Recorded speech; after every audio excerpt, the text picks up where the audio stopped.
Hello everyone and welcome back to another video. So we've only got a couple of days to the Decadence and Decay online preview. It's going to be kicking off this Saturday at 1:45 GMT. It's over on their Twitch channel, but of course I'm always going to be doing the watch along, so if you want to go and watch on their Twitch channel you can, or you can come and watch it on my channel and we'll have some laughs and stuff as we see the reveals. Now in this video I'm just going to talk about stuff that I would like to see, maybe some predictions and stuff like that, so let's just jump in and let's get talking. Now when it comes to this event, this is an event where everyone is going to get a piece of the pie, and what I mean by that is that it seems that every game that GW do, well, I said not every game, but the biggest games that GW do are going to get attention, because it's going to be an AOS event, it's going to be a Warhammer 40,000 event, Necromunda, and of course Lord of the Rings.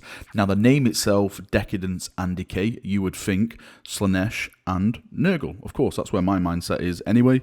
Now I think the main focus on this is going to be Age of Sigmar, and the reason I say that is because the hot topic / rumour that's circulating at the moment is that there's a brand new Slaanesh Mortal Realm armor that is apparently coming out. I have no idea what that means. Does that mean like it's kind of Chaos cultists, Slaaneshi wise, in Age of Sigmar?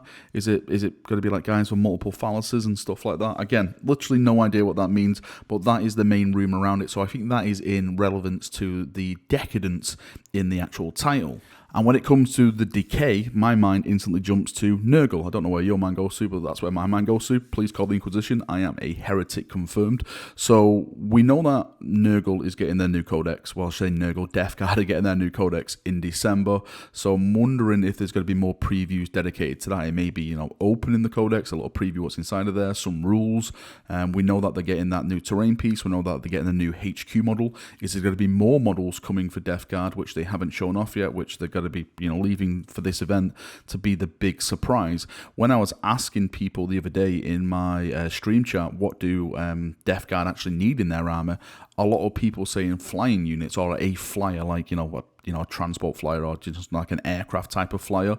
So maybe something like that could come along. I would love to get your thoughts on that, as other Death Guard players. If it was Death Guard and it was new Death Guard models, what Death Guard model would you like in your armor that has not been touched upon as of yet? Now, when it comes on to the Primaris stuff, because I know a lot of people ask me about this, I actually don't want any Primaris involved in this preview at all. We've had our day in the sun. I know that's a strange one coming from me, but we have. We've literally had so much over the past couple of years now. I'm comfy enough to say that it's time for the Xenos, it's time for the Chaos players to start getting their day in the sun. So when it comes to that type of stuff, I don't think we'll see anything at all. I think GW realise that as well. Maybe, just maybe, they'll announce something to do with the Blood Angels, like, a little bit of a preview in some of their rules or something like that. But in terms of new models, I don't think we'll see anything announced along those lines. One thing I actually do think will happen is that we'll get to see the next set of which codexes are coming out. In January, we know that Dark Angels are supposed to be coming. There's a Xenos one in the pipeline as well. A lot of people have been saying that it could be Eldar. I actually do think it's Eldar, and we'll get onto that subject in a minute, because I think Eldar, or should I say Dark Eldar, may have a chance in this preview. So yeah, I would like to see like the next 2 or 3 months announced on like what codexes are going to be coming out. Hopefully, Orcs, Imperial Guard, Tyranids and stuff, everyone gets their codex as soon as possible, because as soon as that's out the way, then we can start getting onto some new stuff, and maybe like a new campaign or something like that, something that can hopefully push on the lore, because as someone who loves the lore, who loves reading the lore, I want to see where the story is going to be taking us in Warhammer 40,000. Now back to some Xenos talk, because I think that we may have a shot with the Dark Eldar. The reason I say that is because we know that Lilith Hesperix is going to be getting a new model. That is more or less confirmed with some of the rumour images, and people have put it together. They've done a fantastic job of that. I know that she switched over to Ynnari, because the Eldar players were informing me that she switched allegiances. Now, I don't think that means that she'll be in like an Eldar book. I personally think she'll still be in the Dark Eldar book. Maybe you can just use her in both Dark Eldar armies and like the Ynnari forces and stuff. I'm really confused with the Eldar. So I'm so sorry.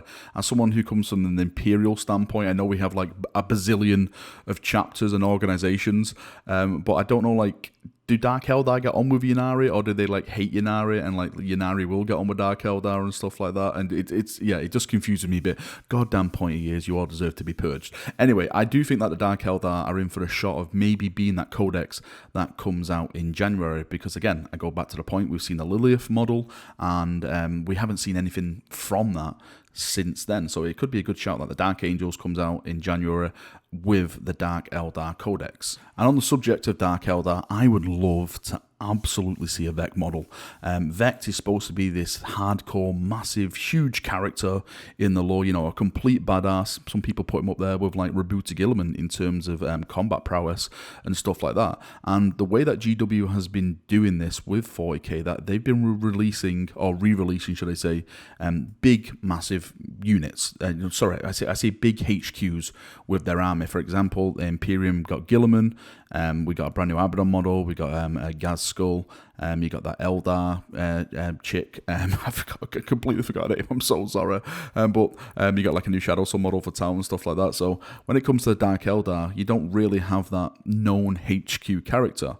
And of course, Vect is the HQ character that I know of. That is one of the main ones. So I'm wondering if he may be in for a shot to actually get a model. I would love to see a Vect model in Warhammer 40,000. I don't know about you chaps, but you know the way the lore is around him, I think he could be incredible, not only model-wise on the tabletop, but also rule-wise on the tabletop. I just want to quickly go back to the Decadence, because I should have talked about this before with the Slaanesh stuff. Sorry, I'm talking about it now, because I've been getting a lot of people saying, Valrak, do you think Decadence is in relation to Fulgrim, the Emperor's children, coming back?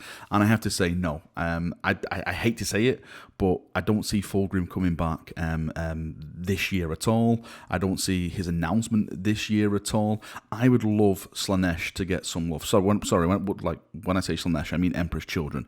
I would love the Emperor's children to get some love. I would love new Noise Marines, a new Lucius model, Noise Marines, updated, you know, just Emperor's children stuff, you know, swords, upgrade kits, just badass looking, you know, models to go with them. But I just can't see that happening for a long time. Hopefully, fingers crossed, it does come this edition. Maybe after all the codexes are out and they start doing like campaigns and, you know, those kind of books. Do you remember what we had for like Vigilus, and we had the Psychic Awakening? Because that has to happen this edition. Of course, it's not going to be called Vigilus and Psychic Awakening. It's going to be called something else, and it'll focus somewhere else in the actual lore. But I think maybe that is the best time to start bringing characters like that back, either it be Fulgrim or, as I want personally, Angron. When it comes to Necromunda, I think it's just going to be like another gang updated. I don't know if any chaps have got any thoughts. Has there been like any hints or rumours at certain gangs coming? Have they been following the narrative, the lore, the books, the rule books, anything like that? So if anyone can give me a heads up on what they think, which gangs are coming, then, you know, I'd appreciate that, and you know, maybe look out for that. The next game I'm actually looking forward to is Lord of the Rings.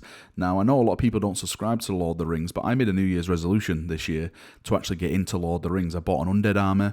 I was going to paint it up, but then COVID hit, because I was going to meet a friend, and he was going to teach me how to play it and stuff, and I was going to teach him how to play Warhammer 40,000, but sadly that never came off. But I am looking forward to see what they get. Hopefully it's like updated units, because some of their range is very, very old at this moment in time, and that's just one of the things I just love across the board, is like updated models, make the models more badass. The more badass the models are, the more badass the games look, in my opinion. So hopefully they get that same type of love, and they get a nice little range refresh when it comes to certain armies. When it comes to the hype for this stream, I am there, but it's not as hype as I has been in the past. I'm still riding the train, you know, I'm still a conductor, I'm checking your tickets and stuff, but I don't really expect a lot for Warhammer 40,000. As I mentioned at the start of the video, I think it's more or less going to be AOS, so I don't really want to get myself too excited, but hopefully I'm completely 100% wrong, and it'll be like the best 40k bloody reveals that I've ever witnessed in my life. Right, I'm going to go, because there's enough waffling for me. I would love to get your thoughts and feedback on this,